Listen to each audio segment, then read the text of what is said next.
내 삶의 방향이 바뀐 결정적인 순간은 삶이 영화처럼 단절된 신으로 이루어져 있지 않다는 것을 깨달았을 때였다. 이전까지는 어떤 시점이 되면 무언가 나에게 뚝 떨어지는 영화적 반전이 있을 거라고 믿었다. 하지만 취업이라는 관문을 운 좋게 통과한 이후에 삶의 목표를 잃어버렸다. 다시 취업 이전의 삶으로 돌아가고 있었다. 회사에서 20, 30년 매일 똑같은 삶을 반복하다 은퇴하고 늙어갈 것이라는 생각이 들었다. 거의 매일 같은 업무를 하고 퇴근 후 게임과 텔레비전 프로그램, 인터넷 웹툰에 빠져 살았다. 그래도 5년 뒤, 10년 뒤의 내 모습이 긍정적으로 달라져 있을 거라는 망상에 사로잡혔다. 그때가 되면 무엇인가 다른 모습으로 살고 있겠지. 지금보다 더 나은 삶을 살고 있겠지. 이런 안일한 긍정에 빠져 현실에 눈을 감고 살았다. 그러나 5년 가까이 지났는데도 어제의 나와 오늘의 나는 똑같았다. 그나마 다행인 것은 이때 인생은 낭비했지만 돈을 낭비하지 않았다는 것이다. 지금 움직이지 않으면 미래도 지금과 다를 바 없다는 단순한 사실을 왜 외면했을까? 왜 나는 하루를 소모하지 못해서 안달이 난 사람처럼 인생을 낭비하며 살았을까? 나는 변화하기로 했다. 삶에서 무의미한 시간을 줄이고 조금이라도 더 나은 것들을 채워보기로 했다. 아침 일어나서 씻고 밥 먹고 출근하고 퇴근하고 게임하다 잠드는 일상에서 의미 있는 행동과 의미 없는 행동을 구분해 보기로 했다. 알고 보니 내 인생은 무의미한 것들로 가득 차 있었다. 처음에는 무의미한 행동을 하느니 아무것도 하지 않고 가만히 있기로 했다. 한동안 시간을 허비하듯이 그냥 흘려보냈다. 잘못된 방향으로 가고 있는 삶의 궤도를 바꾸기 위해 일단 멈췄다. 무엇인가를 하는 것보다 하지 않는 것을 선택했다. 부정적인 행동들을 멈추자 삶이 텅 비어버렸다. 그렇게 한 달쯤 지난 뒤 아주 작은 시도를 해보기로 했다. 처음에는 정말 어려웠다. 뭔가를 시도하고자 하는 마음을 먹을 때마다 이렇게 해서 뭐하냐는 회의감이 들었다. 이전으로 다시 돌아가고 싶은 생각이 자꾸만 들었다. 눕고 싶고 컴퓨터를 켜고 싶었다. 모든 것이 귀찮고 게으른 생각들이 대부분의 순간들을 장악했다. 그래서 조금이라도 긍정적인 생각과 의욕이 생겼을 때 나아가야 할 방향들을 바탕화면에 적었다. 게으르고 정신력이 약했던 나는 의욕적인 상태가 일주일을 통틀어서 두어 시간도 되지 않았다. 이 시간에만 판단을 하고 나머지 대부분의 시간에는 판단을 하지 않았다. 죽도록 하기 싫었지만 바탕화면에 적어놓은 것들은 느릿느릿 아주 천천히 시도했다. 도전이라고 하기에도 창피한 시도들을 하나 둘 채워가면서 삶의 방향이 아주 천천히 변하기 시작했다. 하지만 귀찮다는 생각은 여전했다. 지금도 나는 대부분의 일들이 귀찮고 움직이기 싫고 그냥 누워있고 싶었다. 그렇게 긍정적인 변화를 경험했는데도 나는 여전히 게으르다. 영화 메멘토의 주인공처럼 의욕적인 상태로 돌아올 때마다 바탕 화면의 메모장에 목표를 한 문장씩 적었다. 대부분 돈, 그리고 돈을 버는 방법에 관한 것이었다. 다음날 메모장을 보면 도저히 이룰 수 없는 것들이었다. 포기하고 싶은 생각이 더 강했지만 일단 도전해 보기로 했다. 그 결과 내 삶에서 가장 고통스러운 순간을 맞이하게 됐다. 30년 동안 모은 4천만 원을 가지고 처음으로 장사에 도전했다. 회사를 다니면서 시간을 쪼개 틈틈이 준비했다. 부족한 돈은 동업자를 만나서 해결했다. 자영업을 하려면 모든 것을 걸어야 한다고 생각했다. 회사를 다니면서 하려니 시간이 턱없이 부족했고 한 달 정도 준비할 시간을 벌기 위해 과감히 이직을 했다.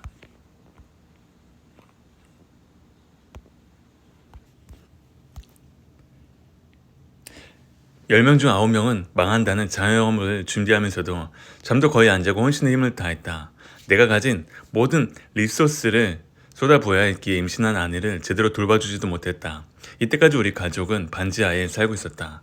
평생 모은 돈과 내 아내의 헌신이 없었다면 그때 모든 것을 포기했을 것이다. 아내는 임신 중인데도 인건비를 줄이기 위해 가게에 나와서 일했다. 나도 퇴근하면 곧장 사업장으로 갔다.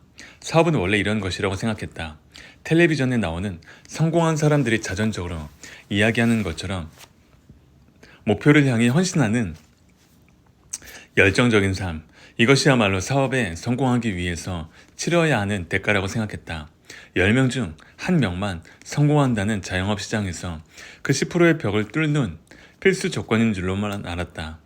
궁지에 몰려서야 온라인 광고와 마케팅을 공부했고 지옥 같은 사업을 돌려 세울 수 있었다.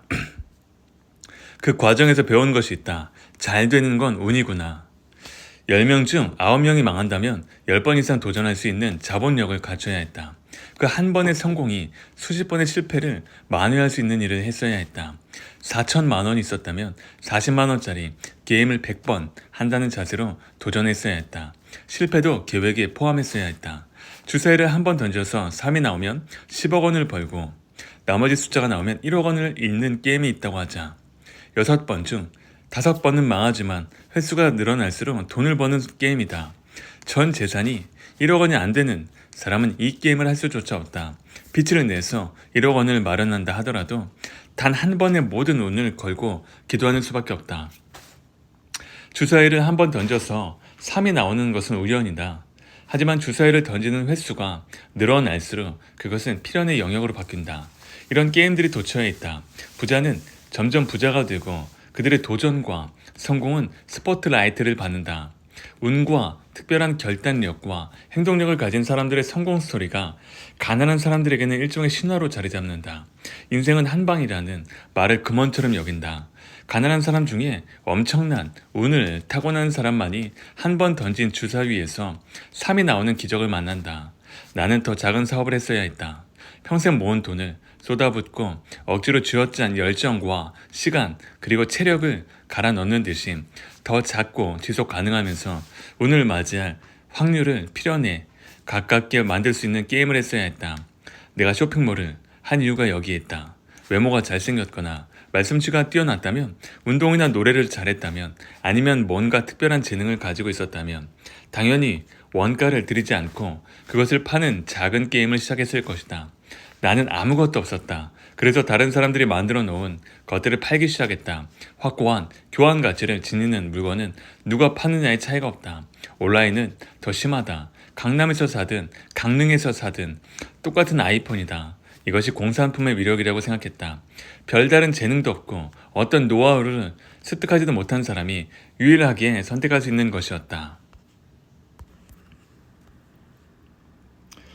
지난 시행착오를 생각하면서 작은 시도를 하기 시작했다. 예상대로 처음에는 실패했다. 계속된 실패에도 부담감이 없었다. 한 번의 시도에 수십만 원밖에 쓰지 않았기 때문이다. 그러다 돈이 벌리기 시작했다. 그때부터 멈출 리가 없었다. 바닥에 떨어진 돈을 발견하고 허리를 굽히지 않을 사람이 있을까? 그때부터 멈추지 않고 계속 길을 가게 된다. 게으른 내가 지금 이 글을 쓰는 원동력은 콘텐츠를 통해 돈을 벌어본 경험에 있다. 처음에는 영원히 할 수 있는 수준의 시도를 하는 것이 좋다. 성공하면 한 단계 높은 시도로 시간을 채우고 실패하면 더 작은 시도로 시간을 채운다. 지금 수준을 지속하는데 열정이 필요하다면 수준을 더 낮췄다.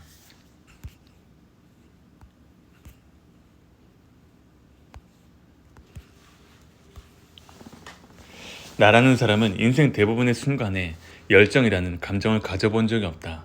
이런 사람들은 무엇을 시도해야 할까? 공급을 시도하는 삶을 살면 돈이 벌리고 소비를 시도하는 삶을 살면 돈이 사라진다. 아무것도 하지 않으면 아무 일도 일어나지 않는다. 다만 늙어갈 뿐이다. 공급을 하기 위해서는 손님이 있어야 한다. 매력이 넘치는 사람이나 상품 주변에는 손님이 넘쳐난다. 나 같은 사람의 주변에는 항상 손님이 없다. 그러므로 나는 손님을 부르기 위한 시도를 해야 한다. 무언가를 시도하자 나의 주변에 새로운 장애물이 나타났다. 지금까지는 잘해왔지만 단 한 번의 실패로 모든 것을 잃게 될 것이라고 말하는 사람도 있었다. 지금 하고 있는 행동은 의미가 있는 시도가 아니라며 왜 미련한 짓을 하며 피곤하게 사느냐고 말하는 사람도 있었다. 저 사람들은 내가 시도해서 성공하면 자기보다 앞서 나갈지도 모른다는 상대적 두려움 또는 시기심에 반로해서 저렇게 말하는 거야. 스스로를 토닥이고 타인의 비아냥을 억지로 외면하면서 계속 시도했다. 그렇게 더 앞서 나가기 시작할 때는 실력이 있다기보다 꼼수를 부렸다거나 단지 운이 좋았다는 평가를 들었다. 너의 능력이 뛰어난 것이 아니라 동전 던지기를 잘했을 뿐이라고 맞는 말이다. 운이 나쁘면 동전 던지기에서 100번 연속 뒷면이 나올 수도 있다. 그러나 영원히 뒷면이 나오지는 않는다. 그래서 나는 무한한 실패에도 쓰러지지 않는 규모를 생각한다. 언제까지 해야 할까? 몇 번쯤 시도해야 할까? 이런 질문이 부질없다는 것을 알았다. 기대값이 명확하다면 행운이 올 때까지 해야 한다. 다시 시도하는 데 필요한 것은 돈과 시간이다. 시간은 매일 24 단위가 충전된다. 살아있는 한 시간은 무한하다. 이제 남는 것은 무한히 할 수 있는 돈을 어떻게 공급받을 것인가 하는 문제다. 그래서 나는 월세 투자를 하기 시작했다. 지금은 월세로 매달 700만 원 정도의 수익을 얻고 있다. 월세 수익에서 생활비를 제외하고 매달 100만 원짜리 새로운 시도를 할 수 있다.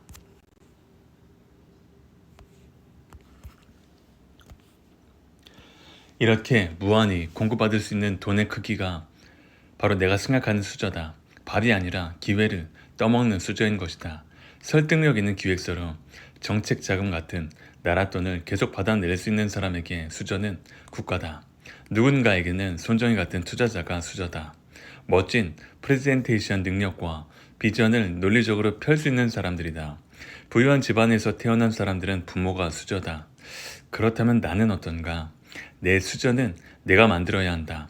아둥바둥 4, 5천만 원을 모아 부동산에 투자해서 월세 50만 원을 받든 주식 투자로 배당을 받든 그만한 규모의 사업을 하든 무한히 시도해야 한다.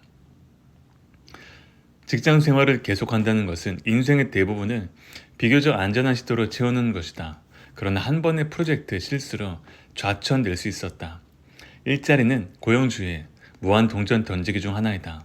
무수한 운과 변수가 작용하는 것이 사업인데 실패의 원인을 찾아 누군가에게 책임을 씌운다. 그 사람이 내가 되지 말라는 보장은 없다.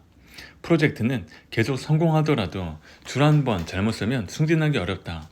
회사에 다닐 때 임원은 공채 신입사원 중 1%만 될 수 있다는 이야기를 들었다. 나는 성과도 안 좋았고 프로젝트도 실패했고 성격도 나빴으며 건강도 안 좋았다. 그래서 회사를 그만뒀다. 회사 생활에 줄타기를 잘하는 사람이라면 계속 다녀도 될 것이다. 어쩌면 그 얘기 덕분에 10명 중 9명은 망한다는 사업을 선택하기 쉬웠는지도 모른다. 1%보다 10%가 10배는 더 쉬워 보이지 않는가. 나는 열정 회의론자가 됐다. 내 인생에서 가장 고통스러웠던 순간은 열정을 믿을 때였다. 가장 소득이 높았던 순간은 행운을 믿을 때였다. 쇼핑몰에 상품 등록을 아프고 슬프고 우울한 날에 했다고 해서 안 팔리고 행복하고 열정적일 때 했다고 해서 더 잘 팔리는 것이 아님을 확인할 때마다 열정에 대한 회의감이 더 깊어졌다.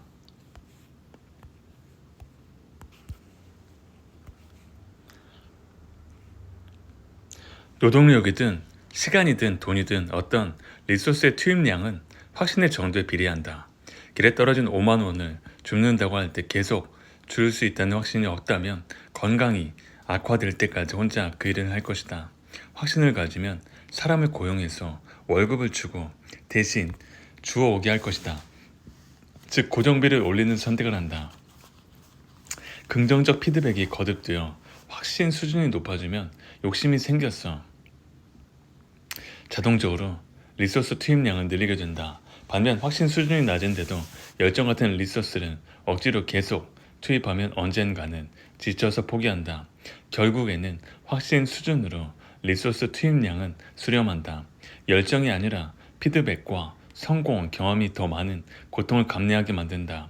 확신 없이 편안하게 지속할 수는 없다. 누군가가 계속 편안하게 많은 돈을 벌고 있다면 그 사람은 자신의 고통을 대신 받고 있을 또 다른 누군가에게 감사해야 할 것이다. 긍정적 피드백의 연속으로 번 돈을 어디에 써야 할까? 수저를 업그레이드해야 한다. 50만 원짜리 수저를 500만 원짜리로 수저로 바꾸는 것이다. 그 다음에는 500만 원짜리 동전을 던진다. 이제 50만 원짜리 시도를 하나씩 내 삶에서 치우고 500만 원짜리 시도를 하나씩 채운다. 인생이라는 리소스는 유한하기 때문이다. 그러다 실패하면 어떻게 할까? 다시 50만 원짜리 시도로 채우면 된다. 성공하면 전진하고 실패하면 후퇴한다. 나는 미천한 경험, 고통스러웠던 순간과 성과를 달성했던 순간의 감정과 경험을 유튜브를 통해 팔고 있다. 경험이 있기 때문에 파는 것이지 팔기 위해 경험을 만드는 것이 아니다. 다만 이런 방식을 선택한 것은 한 단위 생산을 늘려도 한계 비용이 없는 매력적인 게임이기 때문이다. 이 책을 쓰는 이유도 비슷하다. 인생은 운이다. 자영업자의 90%가 망한다면 1000번 할 수 있는 준비를 하고 뛰어들어야 한다. 10번 연속 뒷면만 나올 준비를 미리 해야 한다. 나의 시도를 뒷받침하는 리소스가 줄어들 위기가 발생한다면 더 작은 게임으로 유연하게 변경한다. 비용이 더 낮은 게임으로 바꾸는 것이다. 이때 가장 위험한 것은 내가 지금 하고 있는 게임이 완전한 0%의 게임인지 아닌지 확인조차 하지 않는 것이다.